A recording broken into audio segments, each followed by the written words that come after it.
Hello guys, हाजिर हूँ serial गुम है किसी के प्यार में की आज की कहानी के साथ। तो दोनों परिवार आए आमने सामने। रजत और सभी को पता चला कि हो रही है एक दूसरे से शादी की बात। तो देखते हैं दोस्तों आगे क्या हुआ आज की कहानी में। दिखाया जाता है कि दोनों परिवार विंटर पाम होटल पहुंच चुके हैं। इधर सभी का परिवार जो है सभी की वेट कर रहा है, क्योंकि सभी सैलून से तैयार होकर नहीं आई है अभी तक। तो सभी का जो फादर है वो उसको कॉल लगाता है और कहता है कि सभी तुम कहाँ हो। सभी कहती है कि आ रही हूँ बाबा। कहता है लड़के वाले आने वाले हैं। वो कहती है कि आ रही हूँ, 2 मिनट रुको। और फिर सोचती है कि लड़के से तो बाद में मिल लिया जाएगा, पहले सही से मिल लिया जाए। और वो चली जाती है सही के पास, जहाँ सही खेल रही होती है। लेकिन जाकर देखती है तो सही बिल्कुल उदास बैठी है, कुछ नहीं खेल रही है। और नैनी आंटी जो है उसको मनाने की कोशिश करी लेकिन नहीं मान रही, और पीछे से आवाज़ लगाती है सही।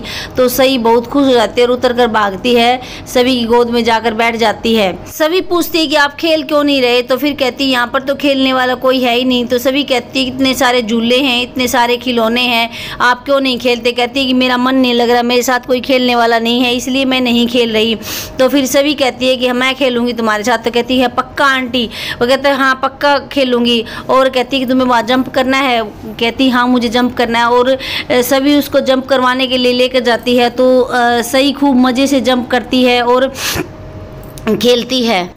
सही को देखकर उधर से नैनी आंटी भी बहुत खुश होती है और सभी भी बहुत खुश होती है, और दोनों मज़े करते हैं उसको देख देख कर। और सही भी इधर बहुत ही मज़े कर रही होती है। सही फिर से सभी की गोद में आकर बैठ जाती है और दोनों बातें करती है। और सही कहती है कि परी आंटी आज आप बहुत ही सुंदर लग रहे हो। और उसकी नज़र उतारती है और काला टीका कान के पीछे लगाती है। फिर कहती है कि ये तुझे किसने सिखाया। तो सही कहती है दादी ने सिखाया। फिर कहती है अच्छा ठीक है। फिर सही फिर से पूछती है कि आंटी आप इतने सुंदर कैसे लग रहे हो, आज क्या है, आज आपका बर्थडे है क्या। तो सभी कहती है नहीं आज मेरा बर्थडे नहीं है, आज मैं शादी के लिए लड़का देखने आई हूँ। तो फिर सही कहती है कि तो आप शादी कर लोगे तो आप मेरे से बहुत दूर चले जाओगे। सभी कहती है नहीं बेटा मैं तुमसे दूर कभी नहीं जाऊँगी। सही कहती है कि अगर आपका हस्बैंड में आपको मेरे से मिलने नहीं देगा तो फिर सभी कहती है मैं उसको भी छोड़ दूँगी। और फिर कहती है कि देख मैं क्या करती हूँ, और अपना पल्लू लेकर गांठ लगाती है और कहती है कि अब हमें कोई अलग नहीं कर सकता। तो सही कहती है कि ये क्या है आंटी। कहती है बेटा ये गांठ लगाने से ना बप्पा बड़े खुश होते हैं, और मैंने बप्पा से ये गांठ लगाई है कि आप हमेशा के लिए मेरे पास आ जाओ, मेरे पास रहोगे। तो सही कहती है ऐसा हो सकता है। सभी कहती है हाँ हो सकता है, बप्पा चाहे तो कुछ भी हो सकता है और आप हमेशा मेरे पास रहोगे। तो इस पर सही बहुत खुश हो जाती है। और फिर सभी भी सही की नज़र उतारती है और काला टीका सही को लगाती है। कहती है तुम्हें भी किसी की नज़र ना लगे। और दोनों माँ बेटी बड़े ही खुशी से एक दूसरे से प्यार करती हैं। इधर रजत भी होटल पहुंच जाता है और रजत की फैमिली रजत की टांग खींचने लग जाती है। तो रजत के भाई बहन कहते हैं कि वाह भाई आपने लड़की के लिए हाँ कर दी, बहुत अच्छा किया। तो रजत उनको डांटने लग जाता है, कहता है कि फालतू बात मत करो, सिर्फ मैंने पापा के लिए हाँ की है, मैंने खुद के लिए हाँ नहीं की है। और इधर फिर रजत की माँ कहती है कि बेटा तेरे पापा ने लड़की देखी है तो बहुत अच्छी होगी और तेरे लिए काबिल होगी तभी देखी है, और इसलिए ना तेरे पापा की पसंद पर शक मत कर। और इधर रजत का पापा है कि जब तुम लड़की वालों से मिलोगे तब क्या होगा, तो हे भगवान तू ही संभालना आगे क्या होने वाला है। इधर से हर्ष भी होटल पहुंच जाता है ये पता करने के लिए कि रजत किससे शादी करने वाला है, और चित्रा को फोन करता है और इधर उधर रजत के परिवार को ढूंढने लग जाता है। सभी होटल के हॉल के अंदर आती है तो सभी देखकर सभी को खुश हो जाती है, क्योंकि सभी बहुत सुंदर लग रही थी। और जैसे हिरणी कुछ बोलने लगती है तो ईसा आती है और सभी को पकड़कर सभी के लाड करने लगती है कि कितनी सुंदर लग रही है मेरी बेटी। तो इतनी ही देर में कहती है कि लड़के वाले कहाँ रह गए, और देखती है तो रजत का परिवार जो है हॉल में एंट्री कर रहा होता है। और ये देखते ही आपस में सभी देखने लग जाते हैं और एक दूसरे के ऊपर नजरें से तान लेते हैं, जैसे एक दूसरे के दुश्मन आपस में टकरा गए हों। दोनों परिवार आमने सामने आते ही उनका तो गुस्से वाला रूप होता है। तो इधर से रजत पूछता है अपने पापा से कि पापा कहाँ है लड़की वाले। इधर से भी पूछती है कि बाबा कहाँ है लड़के वाले। तो दोनों हाथ करते हैं, कहते हैं यही तो लड़के वाले हैं, यही लड़की वाले हैं। तो ऐसा सुनते ही दोनों परिवार भड़क जाते हैं। इधर से रिणी कहती है कि काका आपको पता नहीं इन्होंने आपको और काकी को जेल भिजवा दिया था। और फिर कहती है कि सभी पर भी इल्ज़ाम लगा दिया था सही की किडनैपिंग का। तो इस तरह से फिर उधर से ठक्कर फैमिली भी भड़कने लगती है और वो कहने लगते हैं कि आपको क्या पता नहीं इन्होंने इतना कुछ किया। सभी ने जाकर रजत भाई का इंटरव्यू खराब किया और सही भी जो आज हमारे से दूर है वो इन्हीं की वजह से है। तो इस तरह से दोनों परिवार आपस में लड़ने लगते हैं। तो लकी बीच में आकर कहता है कि मैं भी काकी पर अटेम्प्ट टू मर्डर का केस लगा सकता हूँ क्योंकि मेरी माँ को इन्होंने ही अंदर रोका था। तो इस पर सभी एकदम से चौंक जाते हैं और मिसिज ठक्कर कहने लगती है कि मैं मर जाती तो तूने ये मेरे साथ ऐसा क्यों किया। तो इस पर ईसा माफ़ी मांगती और कहती है कि मुझे नहीं पता था आपको अस्थमा है और मैंने गलती कर दी, मैंने तो गुस्से में आपको अंदर बंद कर दिया था। तो इस तरह से दोनों परिवार आपस में लड़ते हैं और कहते हैं कि तुम्हारा तो ऐसा है कि जैसे कि बिल्ली रास्ता काट गई। और दोनों ही परिवार कहते हैं कि तुम यहाँ से चले जाओ, वो उसको कहता है तुम यहाँ से चले जाओ, और दोनों झगड़ा कर वहाँ से जाने ही वाले होते हैं कि सभी और रजत से लड़ाई करने लग जाते हैं। रजत कहता है कि मैं तो तुझे देखना बर्दाश्त नहीं कर सकता, तुम्हें देखकर तो मुझे घिन आती है, तुम्हारा तो जाल पहले से ही बिछा हुआ था, तुम तो पहले से ही मुझे फंसाना चाहती थी और फिर मेरी सही को फंसाकर मेरी जिंदगी में आना चाहती हो।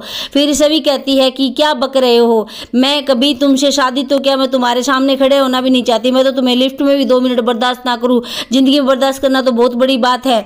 और दोनों परिवार वहां से झगड़ा करके चले जाते हैं। दिखाया जाता है कि हर्ष और चित्रा होटल पहुंच जाते हैं और आगे बढ़ते हैं तो आस्का आगे से आ जाती है और हर्ष पूछता है तुम यहाँ क्या कर रही हो। कहती है मैं तो सही को लेकर आई थी और फिर सोचा कि मैं स्पा भी करवा लेती हूँ।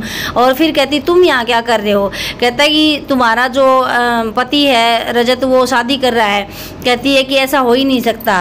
तो कहता है कि यार तुम्हें भी अभी भी लगता है कि वो तुम्हारे प्यार में पागल है। कहती वो नफरत ही मुझे इसलिए करता है क्योंकि वो मुझसे बहुत प्यार करता है, इसलिए वो किसी और लड़की के बारे में सोच ही नहीं सकता। और कहती तुम्हें किसने इन्फॉर्मेशन दे दी कि रजत शादी कर रहा है। फिर चित्रा की तरफ इशारा करता है कि चित्रा ने मुझे बताया। चित्रा कहती है कि हाँ मैंने खुद अपने कानों से सुना है कि रजत शादी कर रहा है।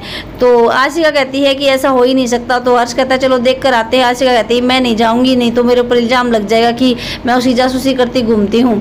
और कहती है कि हर्ष कहता है कि क्या पता सही की कस्टडी के लिए करता हो शादी। तो आशिका कहती है कि ऐसा हो ही नहीं सकता क्योंकि सही की कस्टडी की चाबी सभी के हाथ में और सभी की चाबी मेरे हाथ में है। फिर बताती है कि सभी भी आज होटल आई हुई है, उसको भी किसी लड़के से मिलना था शादी के लिए।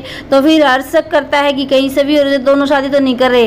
फिर कहता है कि अब तो मेरे लिए जानना और भी जरूरी हो गया कि रजत किससे शादी कर रहा है। और कहता है कि चलो देखते हैं। कहती है नहीं मैं तुम्हारे इस प्लान का हिस्सा नहीं बनने वाली और चली जाती है।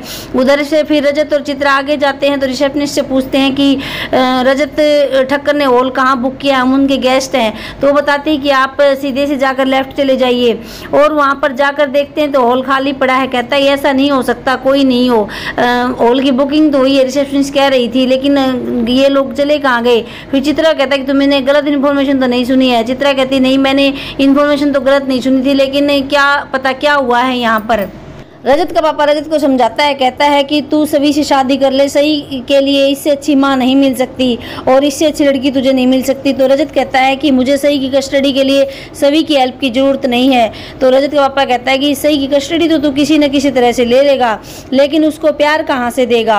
अरे जो प्यार तू नहीं दे सका, उसकी माँ नहीं दे सकी, वो प्यार उस लड़की ने उसको दिया है और मुझे इसमें सही का फ्यूचर नज़र आ रहा है। सही के लिए इससे ज़्यादा प्यार देने वाली माँ तुझे नहीं मिल सकती।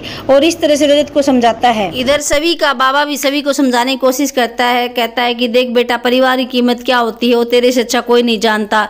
सही को परिवार की ज़रूरत है और तुझे सही के लिए समझौता करना ही होगा। सभी कहती है कि नहीं बाबा मैं नहीं कर सकती। तो फिर कहता तुम उनके परिवार में क्यों घुसती हो, उनके परिवार के मामलों में। तो सभी कहती मैं कहाँ घुसती हूँ। तो कहता है कि तूने सही को इतना प्यार क्यों दिया, एक माँ का प्यार नहीं दे रही क्या, अपने आत्मा से पूछ के देख। तो सभी सोचने लग जाती है। फिर कहता है कि देख तेरे आई बाबा चले गए थे तुझसे बिछड़कर, लेकिन भगवान ने फिर तेरे आई बाबा हमें बनाकर भेज दिया। इसी तरह से सही को भी तो उसके आई बाबा का प्यार मिलना चाहिए।